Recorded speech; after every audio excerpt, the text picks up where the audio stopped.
નમસ્કાર, આપ જોઈ રહ્યા છો spark today news. Narmada Tilakwada તાલુકાના વાડિયા કાલાઘોડા પ્રાથમિક શાળાના બાળકોને કૃમિની દવા ખવડાવતા 10થી વધુ બાળકોની તબિયત લથડી છે। તમામ બાળકોને 108 એમ્બ્યુલન્સ દ્વારા તિલકવાડા સરકારી હોસ્પિટલ ખાતે લાવતા બાળકોના વાલીઓને પોલીસ હવાલે કરવાની ડોક્ટરે ધમકી આપી હતી।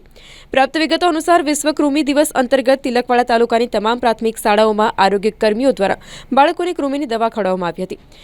વાડિયા કાલાઘોડા પ્રાથમિક શાળાના વિદ્યાર્થીઓને કૃમિની દવા ખવડાવતા 10થી વધુ બાળકોની તબિયત બગડી હતી। ઘટનાના પગલે શાળાના શિક્ષકોએ બાળકોને 108 એમ્બ્યુલન્સ દ્વારા સરકારી હોસ્પિટલ ખાતે લાવતા હોસ્પિટલના ડોક્ટરો દ્વારા બાળકોના વાલીઓને પોલીસને બોલાવી જેલમાં નાખી દેવાની ધમકી આપવામાં આવતા બાળકોના વાલીઓની સાથે ગ્રામજનોમાં પણ ભારે નારાજગી જોવા મળી રહી છે। मैं बारिया मितेशभाई कंचनभाई गाम काड़ागोड़ा हूँ। જ્યારે આ કુર્મીની ગોળી જ્યારે આપવામાં આવી છોકરાઓને ત્યારે છોકરાઓને થોડું ચક્કર અને મગજ ઉપર માથા દુખાવા થવાથી જ્યારે વાડિયા પ્રાથમિક શાળાના શિક્ષકો ઇમરજન્સીમાં 108માં લઈ જતા તિલકવાડા સરકારી હોસ્પિટલમાં અને અમને પણ જાણ નથી ત્યારે અમને ગામ દ્વારા જાણ કરવામાં આવી કે તમે તાત્કાલિક તમારા છોકરાને લઈ જવામાં આવ્યા છે હોસ્પિટલમાં, તમે પહોંચો એમ। તો અમે બહાર હતા તો અમે જ્યારે ત્યાં ઇમરજન્સીમાંથી પહોંચવામાં આવ્યા તો છોકરાઓ ત્યારે ત્યાં અંદર ડરતા હતા। એટલે આપણે છોકરાઓને સ્વાભાવિક રીતે વાલી છું મેં, અહીંયા મારા છોકરો પણ અહીંયા વાડિયા પ્રાથમિક શાળામાં ભણે છે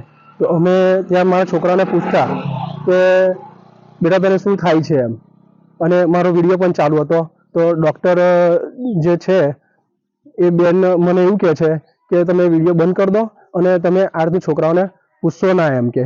તો છોકરા જોડે લડતા હતા એટલે અમે બહારથી આવેલા, મને ખબર નહીં એટલે અમે અચાનક છોકરાને પૂછ્યું કે બેટા તમે ગભરાશો, હું આવી ગયો છું, તમે કોઈ ચિંતા કરશો ના।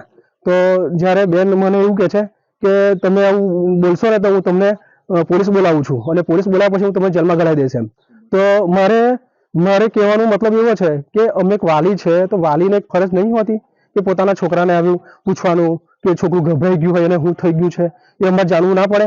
અચાનક આવી મેસેજ મળતા અમારે 108માં લઈ જતા પોતાના વાલીના મનમાં કેવું ફીલ થતું હોય, બરાબર છે। જ્યારે ડૉક્ટરો આપણને આવી ધમકી ઉપરથી આપે તો આ શું કહેવાય, એક પ્રકારનું શું કહેવાય આ? એટલે મને આ મન દુઃખ બહુ થયું, છતાંય મને બહાર કાઢી નાખવામાં આવ્યો। બહાર ગયા પછી જ્યારે આરોગ્ય ખાતાના સાહેબ આવ્યા, સુબોધ સાહેબ કંઈ નામ છે, એ સાહેબ આવી કહે છે કે તમને એક ઈગો થઈ ગયો છે, તમે ઈગો પ્રમાણે તમે વાત કરો છો। કોઈ વાલી એવો હોય છે કે પોતાના દીકરા પર ઈગો થઈ જતો હોય, કંઈક થઈ ગયો હોય ત્યારે ઈગો આવતો હોય। જ્યારે આ બોરડામાં ઘટના થઈ, જ્યારે બોરડાની ઘટના થઈ, જ્યારે આજે બી પ્રશાસન એમ ખાલી હાથ જોઈને એમ હસતા રહી ગયા। આજે જે દીકરા ગુમાયા, દીકરી ગુમાયા છે તેમની કેવી પરિસ્થિતિ છે આપણું મન જાણે છે। એવું અમારા દીકરા જોડે ના થાય એ માટે અમે હોસ્પિટલ તાત્કાલિક સારવારમાં મારી સ્કૂલના શિક્ષકો લઈને ત્યાં આવ્યા, અમે ત્યાં પહોંચી ગયા ત્યારે સરકારી કર્મચારી આપણા પર જોડે આવું ઉપદ્રવ વ્યવહાર કરે છે તો આ લોકોને શું કહેવું? અમને સરકારને કહે છે કે તમે ભલે આખા દેશમાં આ રીતે ચલાવતા હોય પણ છોકરાઓને કાં તો વાલીને જાણ કરો। તમે અચાનક સ્કૂલમાં આવી જાઓ છો, ટેબ્લેટ આપી છો 11 વાગે, એને ભોજન કે ચા પાણી નાસ્તાની વ્યવસ્થા કર્યા વગર ગોળી આપી દીધી, 400 mgની ગોળી તમે આપતા હોય, છોકરાને ચાઈ ખાતા છોકરું ભૂખ્યું હોય, આપણને ખબર ના હોય, એના લીધે ચક્કર અને માથાની અન્ય કંઈ બી બીમારી થઈ જાય તો આપણને કેવો ડર થઈ જાય। આપણે આ માટે એમને કહેતા હતા તો ત્યાં ડૉક્ટરો આપણા પર ઉપહાર કરી અને ગમે જેમ જવાબનો લેંગ્વેજની ભાષાનો ઉપયોગ કરે આપણને, તો આપણે એક વાલી છે, આપણને કોઈ આટલી બધી ધમકી આપે કે તમે પોલીસ સ્ટેશન મોકલી આપે, આપણે તો કેવો ગુનો કરી નાખ્યો, જન્મ આપીને ગુનો કર્યો છે કે આ દેશમાં રહેવું માટે ગુનો છે અમારો? એ મને પોતાને આજે એક એવું થાય છે કે શું કરવું એમ। એટલે હું આ મીડિયા દ્વારા હું મારું સ્ટેટમેન્ટ આપું છું અને મને આવી ધમકી આપવામાં આવી છે।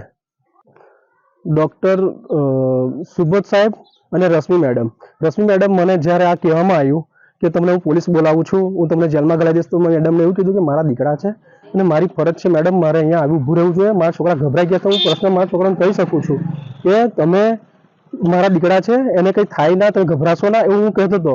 તો સુબોધ સાહેબ મને ડાયરેક્ટ કહેવાય છે તમને ઈગો છે એમ કે। હવે મને આ કઈ બાબતનો ઈગો હોય? મારા દીકરા છે તો મારે પૂછવાની મારી ફરજ છે। તો હું એવું કહેતા મને સુબોધ સાહેબ આવું કહે છે અને પછી બહાર કાઢીને મને ધમકી આપે છે હું તમને પોલીસ સ્ટેશનમાં પૂરી દઈશ। તો આ ઘટના આવી કોઈ દિવસ બને ના અને કોઈ બીજા છોકરા જોડે સાથે પણ ના થાય। અને ઘણા બધા આરોગ્યમાં જઈએ છીએ વારાઘડી, જે ગઈકાલે બી ઘટના એવી બનવાની હતી, સરપંચને કાલે 6 વાગ્યા ગયા તો તમે સમય વગર આવો છો હોસ્પિટલ, ઇમરજન્સી એમને આવવાનું થયું તો છતાંય બી આ ડૉક્ટરો ના પાડી દે છે। અને બીજું કે આ ઘટના બીજા જોડે ના થાય એવી અમે સરકારને અપીલ કરીએ છીએ, વારંવાર અપીલ કરીએ છીએ કે આવા લોકો જોડે, આવા અધિકારી જોડે થોડું ધ્યાન દે એવું અમે સરકારને અપીલ કરીએ છીએ।